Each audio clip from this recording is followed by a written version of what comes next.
Welcome to the Rightfully Discerning podcast, where we seek to have intentional and thoughtful conversations about theology and life. We want to walk in truth and grace the way that God designed us to live. So with that said, let's get into this week's podcast. Give us a summary. Chapter 16 and 17. I thought you were taking notes for that. No, I'm not taking notes for that. Other things. Well, if you remember from last time, we had just seen Aslan get to the witch's house with the girls. And 16 starts with them coming into the courtyard that Edmund enters pretty early in the book, where he sees a lion, he draws the stuff on its face, and he thinks like, oh, that's Aslan. Anyway, he goes up to the lion and like breathes on it, and they're like, what you doing? And he just continues to go and do this to a bunch of other statues in the courtyard. Well, over time they realize that like little by little they start coming to life. And it describes as like, fire taking over once you light something with like a piece of paper with a match, that the corner starts and then all of a sudden it's like bursting into flame. Mm-hmm. And so once they start realize what's happening, they get obviously really excited. And then they are tasked with searching the rest of the house to find other creatures that have been turned to stone. Anyway, after they do all that, he gathers all of the people together. And there's all kinds of creatures, like a giant who beats down the gates of the castle, whatever. And they go and find the battle between Peter and the assembled armies that were there, and then the witches' people, who were apparently a lot of those who were present for Aslan getting killed. Once they get there, Peter is already fighting the witch. And what? Oh, nothing. Nothing. Okay. He's already fighting the witch. Oh, nothing. And Aslan intervenes. He stops the battle basically by roaring once and then like takes her out. Just tumbles over, and then she's dead. And that pretty much turns the tide of the whole battle, because not only does he show up, take down the witch, but then all the reinforcements from the witch's castle show up, and they're fresh, and they chase the rest of the enemy forces out. They're not like Han Solo, where they wake up and are blind for half the movie? Apparently not. Apparently they're fine. They just wake up sleepy, at least from what we can tell from the ones in the courtyard. Okay. After that, the battle's over. Edmund gets revived using the cordial stuff that Lucy was given by Father Christmas. And interesting point, which we'll probably talk about later, is Lucy and Susan debate whether or not Edmund even knows what Aslan did for him, and then also whether or not they should tell him. Anyway, but we carry on. They get crowned kings and queens of Narnia. They rule for an undetermined amount of time, and then one day they're chasing a stag that periodically shows up in Narnia and grants wishes. And while they're chasing it, they happen upon the lamppost. And for whatever reason, they don't remember it, but they still see fit to investigate. And whenever they do, they fall back through the wardrobe. And it's only been like an hour from, Earth time that they've been gone, even though they've been ruling in Narnia for years.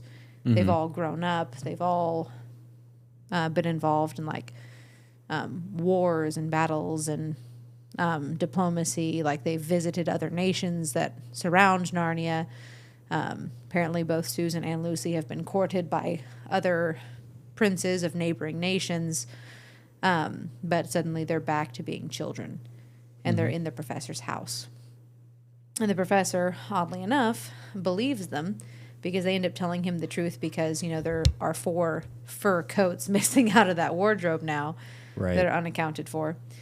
And he tells them, well, I don't think you're going to get back through the wardrobe, but you're all kings and queens of Narnia, so once a king or queen, always a king or queen. You'll get back there, but don't seek it out. It'll happen when you're not looking for it. Also, probably don't mention this to people because they'll think you're crazy. Yeah. And that's roughly where the book ends. At the end, it's like, this may have been the end of this story, but it's the very beginning of the stories of Narnia. Mm-hmm. Cool. And that's a wrap. The end. I wasn't doing anything while you read. You did nothing? No, I did. Okay. So well, I did the 2 chapters that we read. I'll just go bullet by bullet and however much we want to go into depth. So the first part I wrote down, or the first thing I wrote down, Aslan breathing on the statues, color came back to them from the fire, like fire does to paper. Reference to Genesis, breathed life into them. Yeah. It's pretty Obviously straightforward. from stone into a living creature. Yeah. Stone, dirt, dust, same thing, right? Potato. So off of that though, something I noted, which I don't know how true this is, but the full color of everyone as they came alive again, that happened. And so I was thinking the fullness of life once given life from Jesus. As opposed Like to... everything was so colorful and so lively and so beautiful once they all were alive. I kind of saw a parallel with the life you get when you come to Jesus. Mm-hmm. And then you can also, like, if you want to draw a scriptural parallel, whenever, I believe it's in, like, Isaiah says, I'm going to take away your heart of stone and give you a heart of flesh, right? Yeah. And so you have that with the coming of Aslan. And not only that, interesting parallel there is you're not woken up just to hang around or, go to heaven. He then takes them to war. Yeah.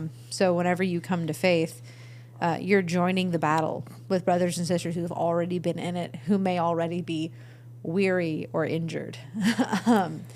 And we all have the same common enemy.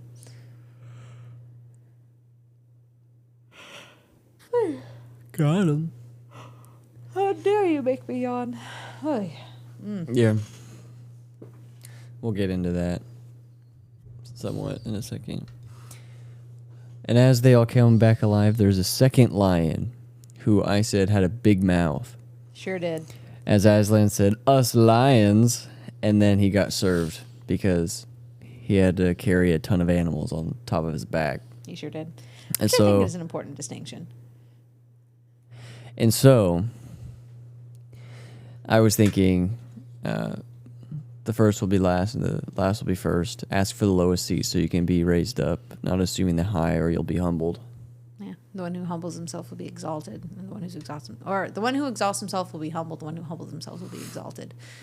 Yeah. So he definitely was exalting himself with that. Like, oh look, us lions, You I am meant on me. par with Aslan. Mm-hmm. Yeah, which I think some people do that with Jesus in a weird way, where they try to make themselves feel better by saying that Jesus was a man. And sometimes they do that by trying to downplay the goodness of Christ.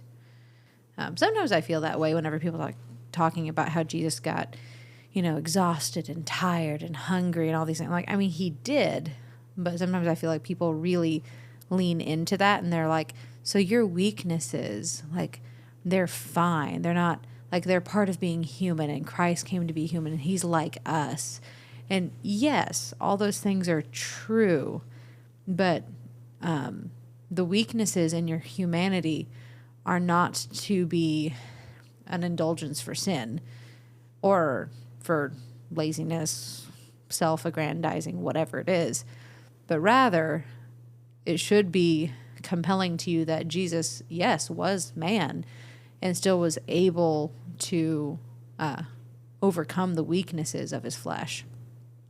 And also, being like Christ means that you're going to be serving and lifting up others up, not yourself. And again, like that lion, he was feeling real high and mighty whenever he was running around trying to tell everyone what to do. And then he kind of got himself humbled when Aslan's like, you're one of the stronger ones. That's true. So you're going to need to carry all of these other smaller animals that can't keep up with you. And so he kind of got his head on straight after that. Mm-hmm. And as they mounted and rode off into battle, or to the battlefield, the witch and everyone there was shocked to see Aslan. And I think it was the same way when Jesus rose from the dead, Satan being shocked. Mm-hmm. I could see it being the same way in Revelation. Maybe not so shocked, but still the dread of it. I mean, yeah, that can't be a pleasant day for Satan. Yeah. And then the battle was over with the first charge / the roar of Aslan, and it only lasted a few minutes. Just like Jesus, it'll last for 2 seconds. Like the end. Yeah, I'll say the word and boom, done, over. Battle is won.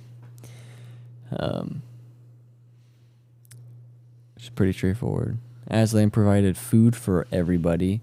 He didn't really talk about that, but the banquet and all that. Mm-hmm. The feeding of like the 5,000. I was like, oh. Yeah, yeah, just like the feeding of the 5,000 with the baskets of bread and fish, and they had an abundance afterward. Yeah, because they're like after a battle at a location that Aslan apparently, quote unquote, didn't know about, which is a different thing. But all of a sudden, he has food for all of them.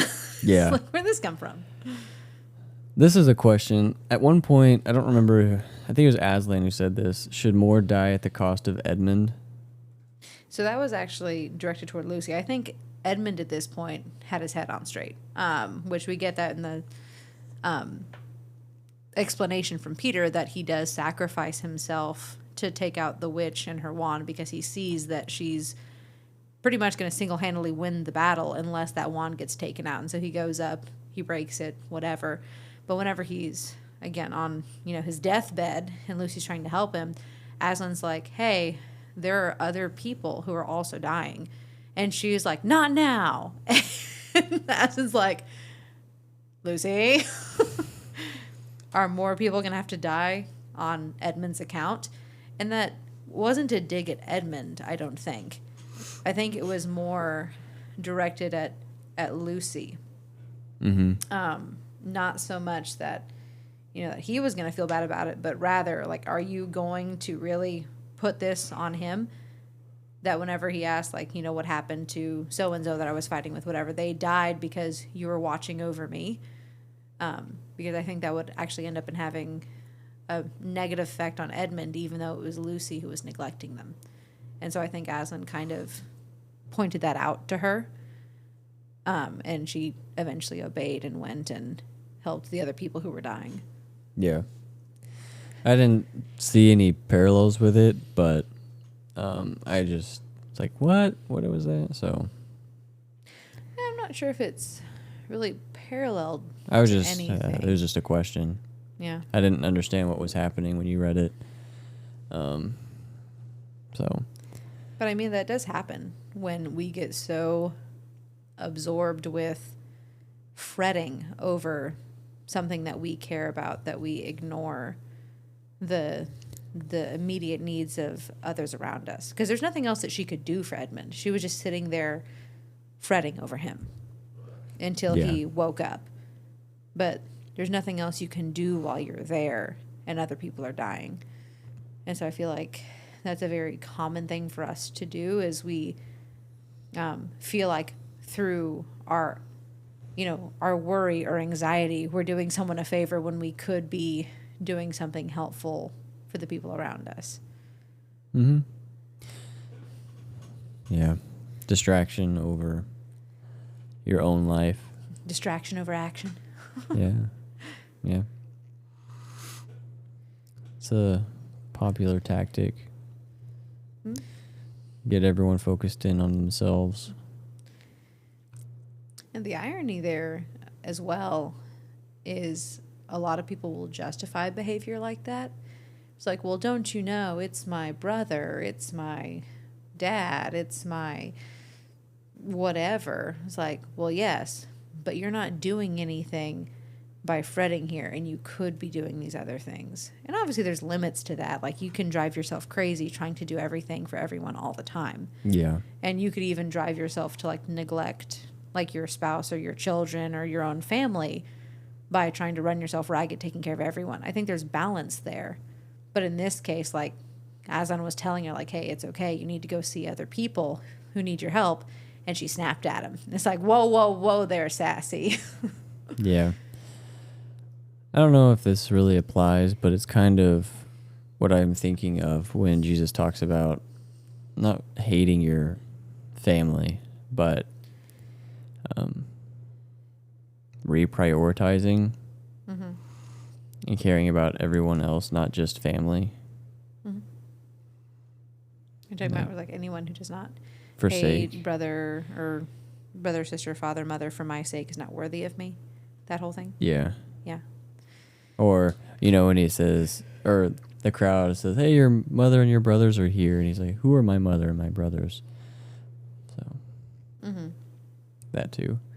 Which I think are all priority things. Yeah. Which also need to be countercultural for them at that time, which I think we don't understand.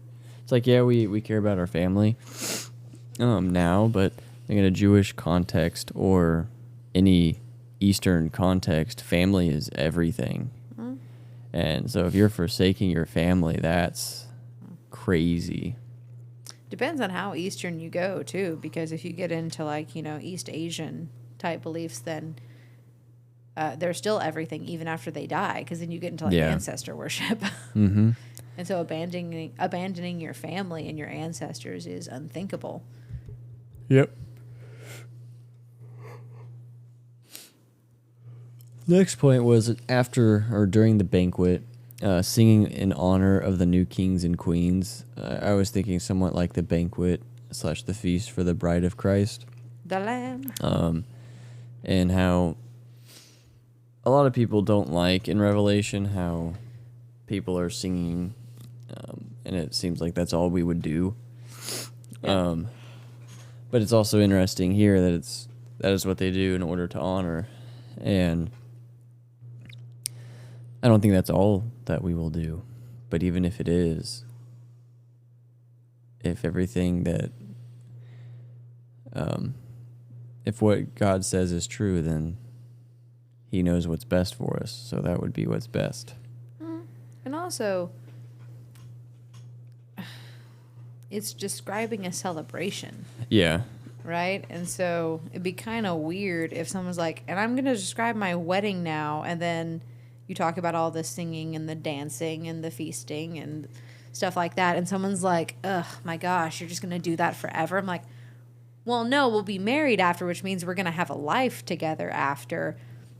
But I'm describing the wedding to you. Why are you being such a downer about this? Yeah. And even then, it's like eternity, we don't understand. And so we might be doing that for a long time, but we won't understand how long it is, because... And also you might, like, cycle through and come back to it, like, anniversaries. Yeah. Like, you never know, because life will go on after, Judgment Day. Now, I feel like that's a lot to get into in the... New Testament, like Revelation and stuff like that, and going into, like, the details of, like, and this is what you're going to be doing for eternity future. Yeah, we don't really get that.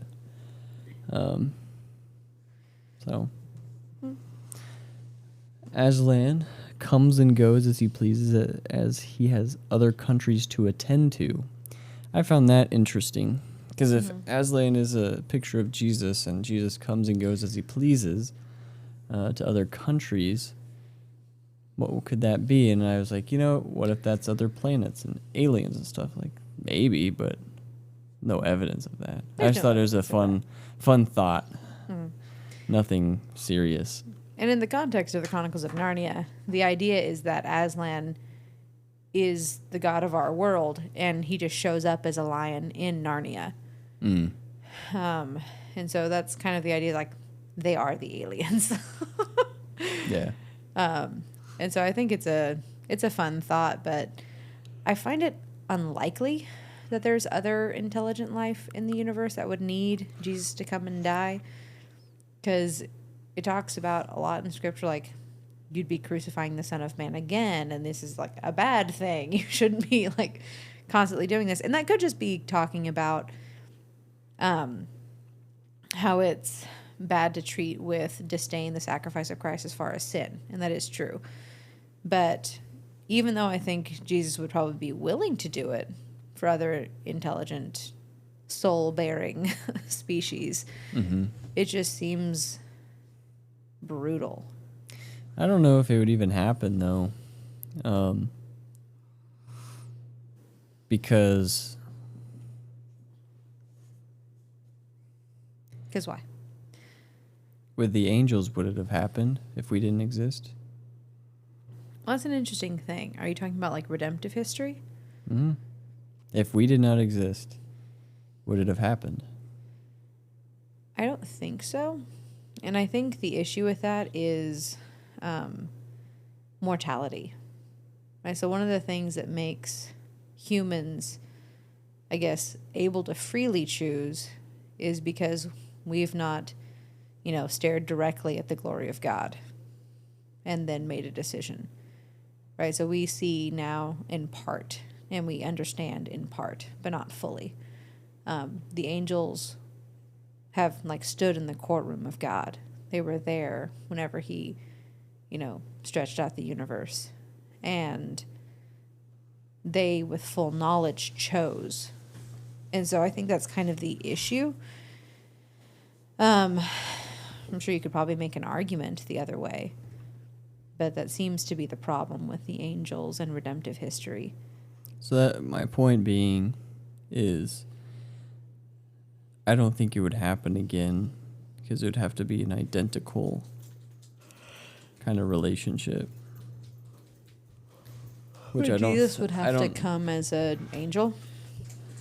Yeah. And that, but not an angel. I'm saying if it's because we're talking about other planets and aliens. Oh yeah. So they'd have to be the same. And then, I don't know. Because that would mean Jesus is not just the Son of Man, Son of God. Like, it would expand who he is. So, I don't know. I don't think that's necessarily an issue. Like, again, with the whole aliens thing, I don't think it's impossible for Jesus to do that. I mean, he endured a lot for us, but he counted it worth it. And so I don't think it's inconceivable to think that he would choose to do that for others. I don't think he wouldn't. I just don't think logically that it happens or that it exists. Yeah. I find it unlikely. I would not say it's impossible, just because, I mean, God's created a lot of creatures and a lot of universe, and I don't know if we're the only ones, but even if we weren't, there's not really a good reason for us to know that, Like, what would it actually change in terms of our salvation to know if he had gone to other planets and done the same thing? That beg the question of why. Why would he create another free will creature after knowing what happens? And then it continuing to happen. Then it's just a cycle. I mean, I think it does beg the question. And also, it'd be interesting in that context, say that it does exist, to see what it means for things to be made in his image. Mm-hmm. But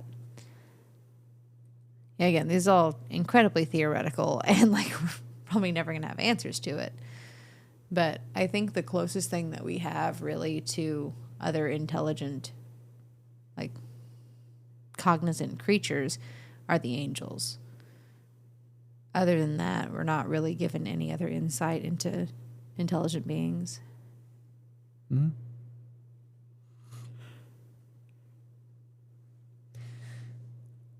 Moving on.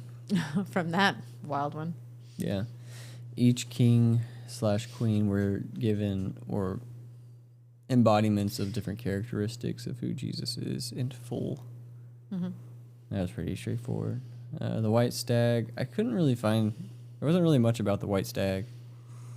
Not really. It's kind of random, just to get them back to the wardrobe. It might be mentioned like one other time in Lion, the Witch, Wardrobe, but one of the things I thought was interesting is why they continued pursuing it. Did you catch any of that? Because it gives them a wish. No, so I mean, I guess that's part of why they're doing it, but they're... It's the best of the hunt. Well, yeah, what Peter says is that, by golly, we're the kings and queens of Narnia, and we've never set out to do anything that we haven't accomplished. And so it'd be a shame to our people if we abandon this thing because we're afraid of this lamppost. Therefore, we should keep pursuing the stag regardless of if we're afraid of it or not. And so the stag leads them back into our world, which is kind of interesting. It's like the stag is supposed to grant a wish, rather it led them back into our world. It's kind of an interesting mechanism. It kind of makes you wonder if that was part of Aslan's purpose, was for them to disappear at that point so they could then reappear at another point in Narnia's history. Well, we'd have to read it to know. We sure do. We talked about that a little bit whenever we were going over The Magician's Nephew. Mm-hmm. Because they really do. They're like prophetic figures to Narnia. Because they show up at different points in history as prophesied.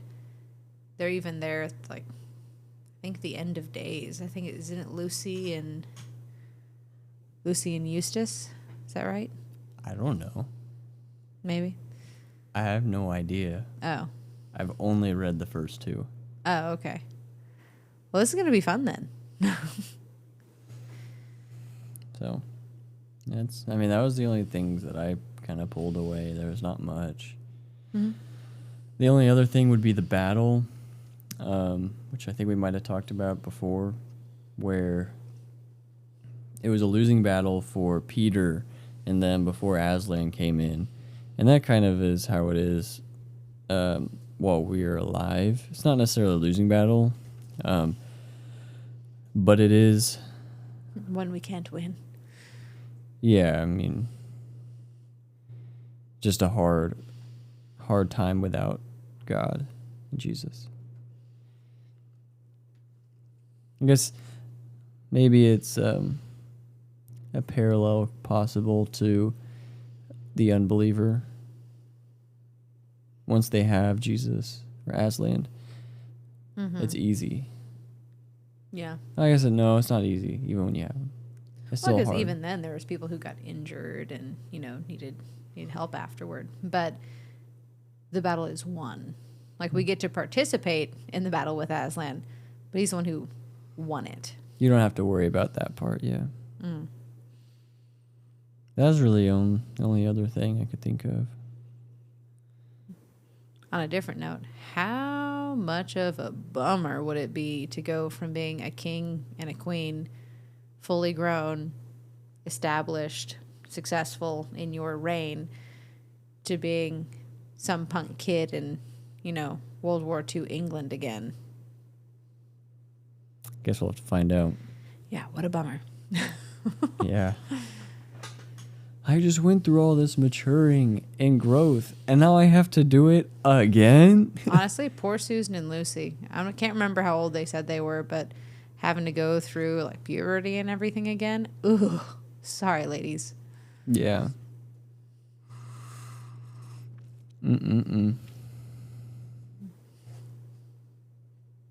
Did you have any other things?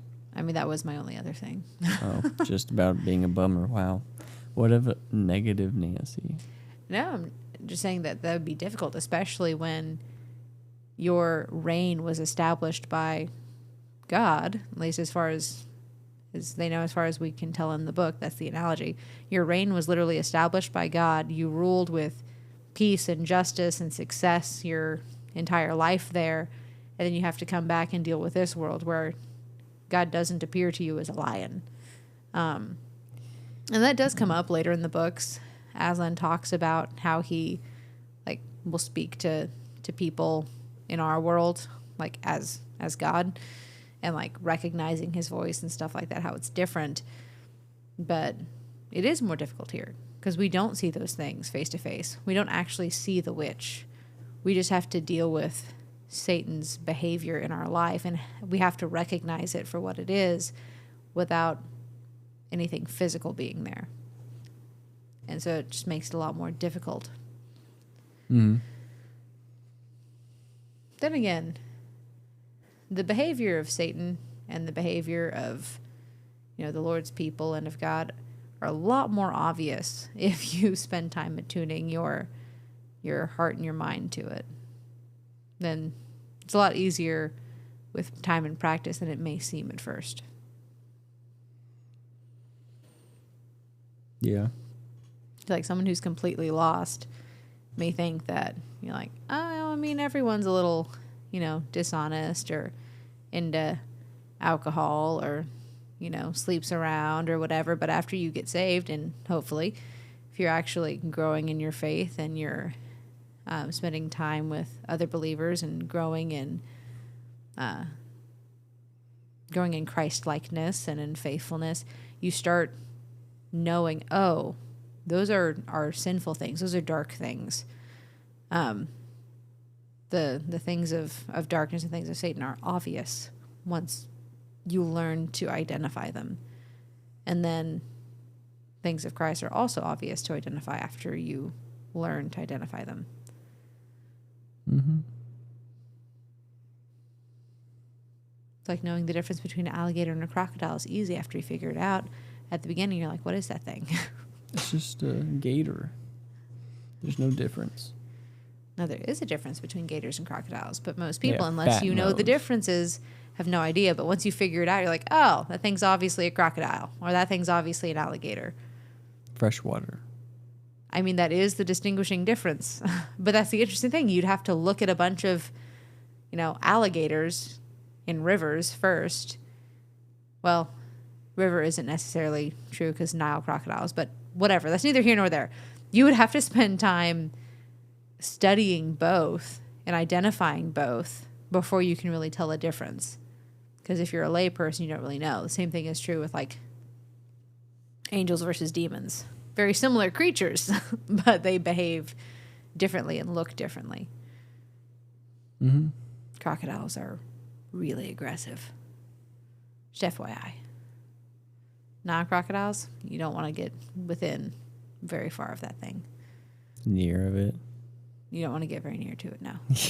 You don't want to get far from it. So you want to be a buddy-buddy. Even then, though, I wouldn't want to be on level ground with a crocodile within probably a couple football fields. Those suckers are bad news. And they can run pretty fast.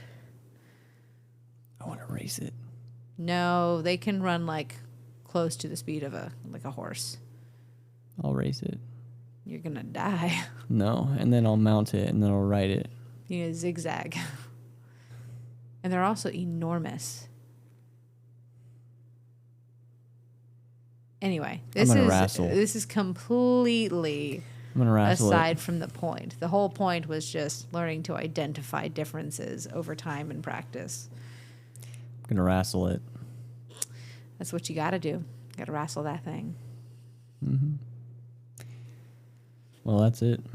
It's a wrap on the lion, the witch, and the wardrobe.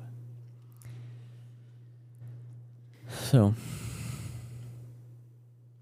Father, thank you for this time of reading a illustrated, different, paralleled book to understand you better. Help other people to understand you better and to read your word and for it to come alive in their lives. In Jesus' name, amen.